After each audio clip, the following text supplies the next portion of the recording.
Hello friends, ಇವತ್ತಿನ ಸಂಚಿಕೆಯಲ್ಲಿ ಏನಾಯಿತು ಅಂತ ನೋಡ್ಕೊಂಡು ಬರೋಣ ಬನ್ನಿ. ಮುತ್ತು ಮಹಿಮಾ ಮನೆಗೆ ಬರ್ತಾನೆ, ಡೋರ್ನ ಬಡಿತಾನೆ. ನಾನು ನೋಡ್ತೀನಿ ಅಂತ ಮಹಿಮಾ ಡೋರ್ ಓಪನ್ ಮಾಡ್ತಾಳೆ. ಮುತ್ತುನ ನೋಡಿ, ಮುತ್ತುಜಿ ಆಯಿಯೇ ಅಂತಾಳೆ ಮಹಿಮಾ. ಅಂದರ ಆಯಿಯೇ ಭಯ್ಯ ಅಂತಾರೆ ಅಮಿತ್. ಅದು ಮನೇಲಿ ಬಿರಿಯಾನಿ ಮಾಡಿದ್ದೆ, ಅದಕ್ಕೆ ನಿಮಗೂ ಕೊಟ್ಟು ಹೋಗೋಣ ಅಂತ ಬಂದೆ. ನಿಮ್ಮದು ಊಟ ಆಗಿಲ್ಲ ಅಲ್ವಾ ಅಂತ ಮುತ್ತು ಕೇಳ್ತಾನೆ. ಇನ್ನೂ ಆಗಿಲ್ಲ ಭಯ್ಯ ಅಂತಾನೆ ಅಮಿತ್. ಒಳ್ಳೇದಾಯಿತು, ಇಬ್ಬರಿಗೂ ಸೇರಿಸಿ ತಂದಿದ್ದೀನಿ ಅಂತ ಕೊಡ್ತಾನೆ ಮುತ್ತು. ಮಹಿಮಾ ಬಡಿಸು ಅಂತಾನೆ ಅಮಿತ್. 3 ಜನ ಕೂತ್ಕೋತಾರೆ. ನನಗೆ ಬೇಡ, ನೀವಿಬ್ಬರು ಊಟ ಮಾಡಿ ಅಂತಾನೆ ಮುತ್ತು. ಸ್ವಲ್ಪ ಕಾವು ಅಂತಾಳೆ ಮಹಿಮಾ. ಇಲ್ಲ ಮನೇಲಿ ಚಂದನ ಮತ್ತು ತಮ್ಮಂದರು ನನಗೋಸ್ಕರ ಕಾಯ್ತಿರ್ತಾರೆ, ನಾನು ಮನೇಲೇ ಊಟ ಮಾಡ್ತೀನಿ ಅಂತ ಮುತ್ತು ಹೇಳ್ತಾನೆ. ಇದರ್ ಬಿ ಸ್ವಲ್ಪ ಕಾವೋ ಉದರ್ ಬಿ ಸ್ವಲ್ಪ ಕಾವೋ ಅಂತಾಳೆ ಮಹಿಮಾ. ಬೇಡ, ನೀವಿಬ್ಬರು ತಿನ್ನೋವರೆಗೂ ನಾನು ಇಲ್ಲೇ ಕೂತಿರ್ತೀನಿ, ನೀವು ತಿನ್ನಿ ಅಂತಾನೆ ಮುತ್ತು. ಭಯ್ಯ ಬಹುತ್ ಅಚ್ಚಾ ಅಡಿಗೆ ಮಾಡ್ತಾರೆ ಅಂತಾನೆ ಅಮಿತ್. ಬಹು ಟೇಸ್ಟಿ ಹೇ, ನೀವು ಸ್ವಲ್ಪ ತಿನ್ನಿ ಪ್ಲೀಸ್ ಅಂತಾಳೆ ಮಹಿಮಾ. ಬೇಡ, ಊಟ ಮಾಡಿ ನೀವು ಅಂತಾನೆ ಮುತ್ತು. ಆಗ ಮಹಿಮಾ ಮುತ್ತುಗೆ ತಿನ್ಸೋಕೆ ಹೋಗಿ ಸುಮ್ಮನಾಗ್ತಾಳೆ. ಮುತ್ತು ಅಮಿತ್ನ ನೋಡ್ತಾನೆ. ಆಗ ಅಮಿತ್ ಫೋನ್ ತಗೊಂಡು ಹಲೋ ಅಂತ ತಟ್ಟೆನ ಹಿಡ್ಕೊಂಡು ಅಲ್ಲಿಂದ ಹೋಗ್ತಾನೆ. ಮುತ್ತು ನಗ್ತಾನೆ.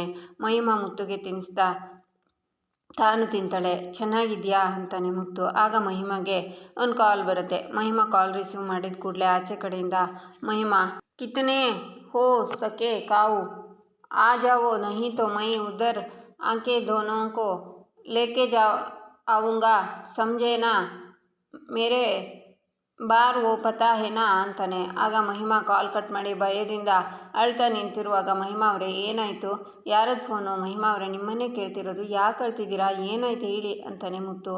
ಆಗ ಮಹಿಮಾ ಮುತ್ತುನ ಗಟ್ಟಿಯಾಗಿ ತಪ್ಕೊಂಡು ಅಳ್ತಾಳೆ. ಏನಾಯಿತು, ಯಾಕೆ ಅಳ್ತಿದ್ದೀರಾ, ನೀವು ಹೀಗೆ ಅಳ್ತಿದ್ರೆ ನಾನು ಏನು ಅಂತ ಅರ್ಥ ಮಾಡ್ಕೋಬೇಕು ಅಂತಾನೆ ಮುತ್ತು. ಆಗ ಅಮಿತ್ ಬಂದು ಕ್ಯಾ ಹುವಾ ಮಹಿಮಾ ಅಂತಾನೆ. ಅಮಿತ್ ಬಾಯ್, ಮಹಿಮಾಗೆ ಯಾರೋ ಕಾಲ್ ಮಾಡಿದ್ರು, ಅವ್ರ ಜೊತೆ ಮಾತಾಡ್ದಾಗಿನಿಂದ ಏನೂ ಹೇಳ್ತಿಲ್ಲ, ಸುಮ್ಮನೆ ಅಳ್ತಿದ್ದಾರೆ, ಗಾಬರಿ ಆಗಿದ್ದಾರೆ. ಅಮಿತ್ ಬಾಯ್, ಯಾರದು, ಮಹಿಮಾಗೆ ಏನು ಹೇಳಿರ್ತಾರೆ ಅಂತಾನೆ ಮುತ್ತು. ನನ್ನ ಮಾವನ ಮಗ ಒಬ್ಬ ಮಹಿಮಾಗೆ ಮದುವೆ ಆಗು ಅಂತ ಹೇಳಿ ಕಾಲ್ ಮಾಡ್ತಾನೆ, ಇಲ್ಲ ಅಂದರೆ ನಿಮ್ಮ ಫ್ಯಾಮಿಲಿಯವರಿಗೆಲ್ಲ ತೊಂದರೆ ಕೊಡ್ತೀನಿ ಅಂತ ಹೆದರಿಸ್ತಾನೆ, ಆಗ ಹೀಗೆ ಅಳ್ತಿರ್ತಾಳೆ ಅಂತಾನೆ ಅಮಿತ್. ಮಹಿಮಾ ಅವರೇ, ಇನ್ಮೇಲೆ ನೀವು ಹೆದರ್ಕೊಳ್ಳೋ ಅವಶ್ಯಕತೆ ಇಲ್ಲ, ನಿಮ್ಮ ಜೊತೆ ನಾವೆಲ್ಲ ಇದ್ದೀವಿ, ಇಲ್ಲಿ ನೋಡಿ ನಿಮ್ಮ ಜೊತೆ ನಾನಿದ್ದೀನಿ ನೋಡಿ, ಅಳಬೇಡಿ ನೀವು, ನನ್ನ ಕೊನೆ ತನಕ ನೀವು ನನ್ನ ಜವಾಬ್ದಾರಿ, ನಿಮಗೆ ಏನೇ ಆಗದೆ ಇರೋ ಹಾಗೆ ನಾನು ನೋಡ್ಕೋತೀನಿ, ಅಳಬೇಡಿ, ಕಣ್ಣೊರೆಸ್ಕೊಳ್ಳಿ ಅಂತಾನೆ ಮುತ್ತು. ನೀವೇನು ಇದ್ರ ಬಗ್ಗೆ ತಲೆ ಕೆಡಿಸ್ಕೋಬೇಡಿ, ನಾನು ಅವಳಿಗೆ ಸಮಾಧಾನ ಹೇಳ್ತೀನಿ ಅಂತಾನೆ ಅಮಿತ್. ನೋಡಿ ಭಯ್ಯ, ನೀವು ಅವಳಿಗೆ ಧೈರ್ಯ ಹೇಳಿ, ಏನೂ ಆಗಲ್ಲ, ನಾನು ಇನ್ನು ಹೊರಡ್ಲಾ. ಮಹಿಮಾ ಅವರೇ ನೋಡಿ, ನೀವು ಹೀಗೆ ಕಣ್ಣೀರು ಹಾಕ್ತಿದ್ರೆ ನನಗೆ ತುಂಬ ನೋವಾಗುತ್ತೆ, ನೀವು ನಗ್ತಿದ್ರೆ ಚಂದ, ನಗಿ ನೋಡೋಣ, ನನಗೋಸ್ಕರ ನಗಿ ಅಂತಾನೆ ಮುತ್ತು. ಮಹಿಮಾ ನಗ್ತಾಳೆ. ಸರಿ, ನಾನು ಹೊರಡ್ತೀನಿ, ಏನೇ ಇದ್ದರೂ ನನಗೆ ಫೋನ್ ಮಾಡಿ, ಸರಿನಾ ಅಂತ ಮುತ್ತು ಹೊರಡ್ತಾನೆ. ಈಚೆ ನಟರಾಜ ಹೊರಗಡೆ ಕೂತ್ಕೊಂಡು ರೇಡಿಯೋದಲ್ಲಿ ಸಾಂಗ್ ಕೇಳ್ತಾ ಇರ್ತಾರೆ. ಒಳಗಡೆ ಹರಿ, ಕಂಠಿ, ಮೊಹಿ ಕೂತಿರ್ತಾರೆ. ಚಂದನನು ಬಂದು ಕೂತ್ಕೋತಾಳೆ. ಏನು ಮೇಡಮ್, ಮನೆ ಕೆಲಸ ಮಾಡಿದರೆ ಇಷ್ಟೊಂದು ಸುಸ್ತಾಗ್ಬಿಡುತ್ತಾ ಅಂತಾನೆ ಹರಿ. ಅಡುಗೆ ಮನೇಲಿ ಸ್ವಲ್ಪ ಪಾತ್ರೆಗಳಿದೆ, ಬಂದು ತೊಳೀರಿ, ಗೊತ್ತಾಗುತ್ತೆ ಅಂತಾಳೆ ಚಂದನ. ಅದೆಲ್ಲ ನನಗ್ಯಾಕೆ ಮೇಡಮ್, ಗೊತ್ತು ಬಿಡಿ, ಹೆಣ್ಮಕ್ಳೇ ಸ್ಟ್ರಾಂಗು ಗುರು ಹೋ ಅಂತ ಹೇಳ್ತಾ ಹೋಗಿ ಕಾಫಿ ಟೀ ಏನಾದರೂ ಮಾಡ್ಕೊಂಡು ಕುಡೀರಿ, ಫ್ರೆಶ್ ಆಗುತ್ತೆ ಮೈಂಡು ಅಂತಾನೆ ಹರಿ. ನೀವೇ ಮಾಡಿಕೊಡಿ, ಕುಡಿತೀನಿ ಅಂತಾಳೆ ಚಂದನ. ಮಾಡಿಕೊಡ್ತಿದ್ದೆ, ಆದರೆ ನನಗೆಲ್ಲಿ ಮಾಡೋಕ್ಕೆ ಬರುತ್ತೆ ಮೇಡಮ್ ಅಂತಾನೆ ಹರಿ. ಇದಕ್ಕೇನು ಕಡಿಮೆ ಇಲ್ಲ ಅಂತಾಳೆ ಚಂದನ. ಇರಿ ಅತ್ತಿಗೆ, ನಾನು ಟೀ ಮಾಡ್ಕೊಂಡು ಬರ್ತೀನಿ ಅಂತ ಕಂಠಿ ಹೊರಡುವಾಗ, ಅಯ್ಯೋ ಕಂಠಿಯವರೇ ಬೇಡ, ನಾನೇ ಮಾಡ್ಕೊಂಡು ಬರ್ತೀನಿ ಅಂತಾಳೆ ಚಂದನ. ಆಹಾ, ಚೆನ್ನಾಗಿದೆ ಮೇಡಮ್, ಇದ್ಯಾವ ನ್ಯಾಯ, ಅವ್ನು ಟೀ ಮಾಡ್ಕೊಂಡು ಹೋಗ್ತೀನಿ ಅಂದರೆ ಬೇಡ ಅಂತೀರಾ, ನನ್ನನ್ನು ಹೋಗಿ ಅಂತೀರಾ, ಚೆನ್ನಾಗಿದೆ ಅಂತಾನೆ ಹರಿ. ಅವರು ಪಾಪ, ಆದರೆ ನೀವು ಹಾಗಲ್ವಲ್ಲ ಅಂತಾಳೆ ಚಂದನ. ಅವನು ಪಾಪ, ನಾನೇನು ಪಾಪಿನಾ, ಕಂಠಿ ಹೋಗಿ ಟೀ ಮಾಡೋ ಅಂತಾನೆ ಹರಿ. ಕಂಠಿ ಹೋಗ್ತಾನೆ. ನಮ್ಮ ಕಂಠಿ ಲೆಮನ್ ಟೀನ ಸಖತ್ತಾಗಿ ಮಾಡ್ತಾನೆ, ಕಂಠಿ ಲೆಮನ್ ಟೀ ಮಾಡೋ ಅಂತ ಹರಿ ಕೂಗ್ತಾನೆ. ಸರಿ, ಅದನ್ನೇ ಮಾಡ್ತೀನಿ ಅಂತ ಕಂಠಿ ಪಾತ್ರೆಗೆ ಇಡ್ತಾ ಟೀ ಮಾಡ್ತಿರ್ತಾನೆ. ಆಗ ಚಂದನ ಹರಿ ಅಡ್ಡ ನಿಂತ್ಕೊಂಡು ನೋಡ್ತಿರ್ತಾರೆ. ಹರಿಯವರೇ ನೋಡಿ, ಕಂಠಿಯವರು ಹೇಗೆ ಹಾಡು ಹೇಳ್ತಿರ್ತಾರೆ ಅಂತ ಚಂದನ ಹೇಳ್ತಾಳೆ. ಅವನ ಒಳಗಿರೋ ಕಲೆ ಹೊರಗೆ ಬರೋದಕ್ಕೆ ಅವನ ಅಡುಗೆ ಮನೆಗೆ ಬರಬೇಕಾಯ್ತು ನೋಡಿ ಅಂತಾನೆ ಹರಿ. ಕಂಠಿ ಟೀ ಮಾಡಿ ಎಲ್ರಿಗೂ ಗ್ಲಾಸಿಗೆ ಹಾಕ್ಕೊಂಡು ಟೀ ರೆಡಿ ಅನ್ನುವಾಗ ಚಂದನ ತಿರುಗಿ ಹೊರಡುತ್ತಾಳೆ. ಆಗ ಹರಿ ತಲೆಗೆ ಡಿಕ್ಕಿ ಆಗುತ್ತೆ. ಇಬ್ಬರೂ ತಲೆನ ಉಜ್ಕೋತಾರೆ. ಆಗ ಕಂಠಿ ಅವರನ್ನೇ ನೋಡ್ತಾ, ಇಲ್ಲೇನು ಮಾಡ್ತಿದ್ದೀರಾ ಅಂತಾನೆ. ನೀರು ಕುಡಿಯೋಕ್ಕೆ ಬಂದೆ ಅಲ್ವಾ ಮೇಡಮ್ ಅಂತಾನೆ ಹರಿ. ನೀರು ಕುಡಿಬೇಕು ಅಂತಿದ್ರೆ ಒಳಗೆ ಬರಬೇಕಿತ್ತಪ್ಪ, ಇಲ್ಲಿ ಯಾಕೆ ನಿಂತಿದ್ದೀರಾ ಅಂತಾನೆ ಕಂಠಿ. ನೀನು ಲೆಮನ್ ಟೀ ಮಾಡ್ತಿದ್ದಲ್ಲ, ನಿನಗೆ ಡಿಸ್ಟರ್ಬ್ ಮಾಡೋದು ಬೇಡ ಅಂತ ಬರಲಿಲ್ಲ ಅಂತಾನೆ ಹರಿ. ಸರಿ, ಟೀ ತಗೊಳ್ಳಿ ಅಂತ ಟೀ ಕೊಡ್ತಾನೆ ಕಂಠಿ. ಕಂಠಿ, ಏನು ಅಡುಗೆ ಮನೆನ ಡ್ಯಾನ್ಸ್ ಫ್ಲೋರ್ ಮಾಡ್ಕೊಂಡು ಬಿಟ್ಟಿದ್ಯಾ ಅಂತಾನೆ ಹರಿ. ಏನು ಹೇಳ್ತಿದ್ಯಾ ಅಂತಾನೆ ಕಂಠಿ. ನಾವು ನೋಡಿದ್ವಿ ಅಯ್ಯಪ್ಪ ಅದೇನದು ಜೇನ ದನಿಯೋಳೆ ಮೀನ ಕಣ್ಣೋಳೆ ಸೊಬಗನಿ ತುಂಬಿದೆ ಅಂತ ಹರಿ ಡ್ಯಾನ್ಸ್ ಮಾಡ್ತಾನೆ. ಹೋಗೋ ಅಂತ ನಾಚ್ಕೊಂಡು ಕಂಠಿ ಹೊರಗೆ ಬರ್ತಾನೆ. ಅಲ್ಲಿ ಬಂದು ಮೈಗೆ ಟೀನ ಕೊಟ್ಟು ನಾನೇ ಮಾಡಿದ್ದು ತಗೋ ಅಂತಾನೆ ಕಂಠಿ. ರೇಡಿಯೋ ಹಾಡನ್ನು ಕೇಳಿ ಮೈ ಸಾಕು ಆಫ್ ಮಾಡಯ್ಯ ಅಂತ ನಟರಾಜಂಗೆ ಕೂಗ್ತಾನೆ. ಆಗ ಮತ್ತೆ ಮೈಗೆ ಅವತ್ತು ನಟರಾಜ ಕೋಮಲ ಕುತ್ತಿಗೆ ಹಿಸ್ಕಿದ್ದು ನೆನಪಾಗಿ ಲೋ ಆಫ್ ಮಾಡು ಅದನ್ನು ಎಷ್ಟು ಸಲ ಹೇಳಬೇಕು ಅಂತ ಕೂಗ್ತಾನೆ ಮೈ. ಆಗ ನಟರಾಜ ರೇಡಿಯೋನ ಹಿಡ್ಕೊಂಡು ಒಳಗೆ ಬಂದು ಇದು ನನ್ನ ಮನೆ, ನನ್ನ ಇಷ್ಟ ಬಂದಾಗ ನಾನು ಕೇಳ್ತೀನಿ, ಅದನ್ನು ಕೇಳೋಕ್ಕೆ ನೀನು ಯಾರೋ ಅಂತಾನೆ. ಆಗ ಚಂದನ ಬಂದು ಅಂಕಲ್ ನೀವು ಸುಮ್ಮನಿರಿ, ನೀವು ಹೋಗಿ ಅಂಕಲ್ ನೀವು ಹೋಗಿ ಅಂತಾಳೆ. ನೀನು ಹೇಳ್ತಿದ್ಯಾ ಅಂತ ನಾನು ಹೋಗ್ತಿದ್ದೀನಿ ಅಂತ ನಟರಾಜ ಹೋಗುವಾಗ ನಿಂತ್ಕೊಳ್ಳಯ್ಯ ಅಂತ ಅವ್ರ ಕೈನಲ್ಲಿರೋ ರೇಡಿಯೋನ ಬಿಸಾಕ್ತಾನೆ ಮೈ. ಅದು ಒಡೆದೋಗುತ್ತೆ. ಚಂದನ ಸಿಟ್ಟಿಂದ ಮೈನ ನೋಡ್ತಾಳೆ.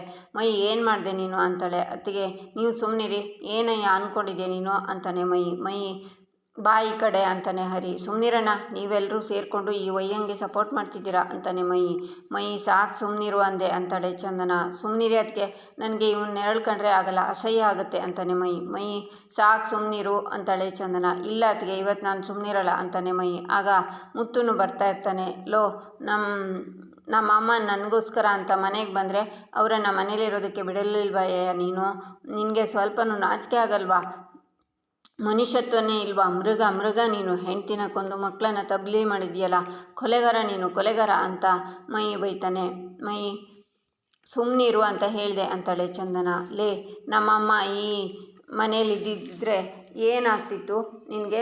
ನೀನು ಮನುಷ್ಯನೇ ಅಲ್ಲ. ಇಷ್ಟೆಲ್ಲ ಮಾತಾಡ್ತಿದ್ರು ಸುಮ್ಮನೆ ನಿಂತಿದ್ಯಲ್ಲ, ಮನುಷ್ಯನ ನೀನು? ನಿನ್ನ ಸುಮ್ಮನೆ ಬಿಡಲ್ಲ, ನಿನ್ನ ಸಾಯಿಸೇ ಬಿಡ್ತೀನಿ ಅಂತ ನಟರಾಜನ್ ಕಾಲರ್ ಪಟ್ಟಿನ ಇಟ್ಕೋತಾನೆ ಮೈ. ಆಗ ಮುತ್ತು ಮನೆಯೊಳಗಡೆ ಓಡಿ ಬರ್ತಾನೆ. ಎಲ್ಲರೂ ಮೈನ ಹಿಡ್ಕೋತಾರೆ. ಆಗ ಚಂದನ ಮೈ ಕೆನ್ನೆಗೆ ಬಾರಿಸ್ತಾಳೆ. ನಟರಾಜ ಅಲ್ಲಿಂದ ಹೊರಗಡೆ ಹೋಗ್ತಾರೆ. ಏನಮ್ಮ ಚಂದನ ಇದು ಅಂತಾನೆ ಮುತ್ತು. ನೋಡಿ ಅಣ್ಣ, ಅಂಕಲ್ ಜೊತೆ ಇವನು ಹೇಗೆ ನಡ್ಕೋತಿದ್ದಾನೆ ಅಂತ. ಕಾಲೇಜಿಗೆ ಹೋಗೋ ಹುಡುಗ ಅಣ್ಣ ಇವನು.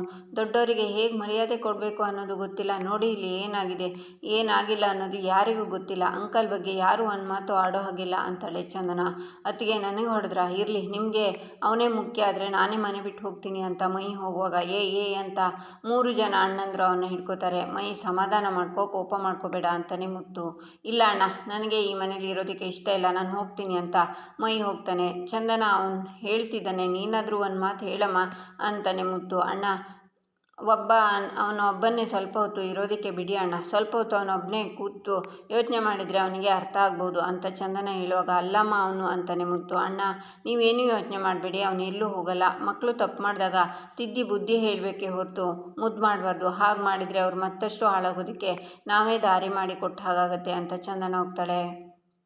ಈಚೆ ಮೈ ಬಸ್ ಸ್ಟ್ಯಾಂಡಲ್ಲಿ ನಿಂತ್ಕೊಂಡು ಅತ್ತಿಗೆ ಹೊಡೆದಿರೋದನ್ನು ಯೋಚನೆ ಮಾಡ್ತಾ ಅಳ್ತಿರುವಾಗ ಅನಿತಾ ಬಂದು ಏನಾಯಿತು ಅಂತಾಳೆ. ಆಗ ಮೈ ತಿರುಗ್ತಾನೆ. ಏನಾದರೂ ಪ್ರಾಬ್ಲಮ್ಮಾ ಅಂತಾಳೆ ಅನಿತಾ. ಏನಿಲ್ಲ ಅಂತಾನೆ ಮೈ. ನಿಮ್ಮನ್ನು ನೋಡಿದರೆ ಬೇಜಾರಲ್ಲಿರೋ ಥರ ಇದೆ, ನಿಮಗೇನಾದರೂ ಹೇಳಬೇಕು ಅನಿಸಿದರೆ ಹೇಳಿ ಅಂತಾಳೆ ಅನಿತಾ.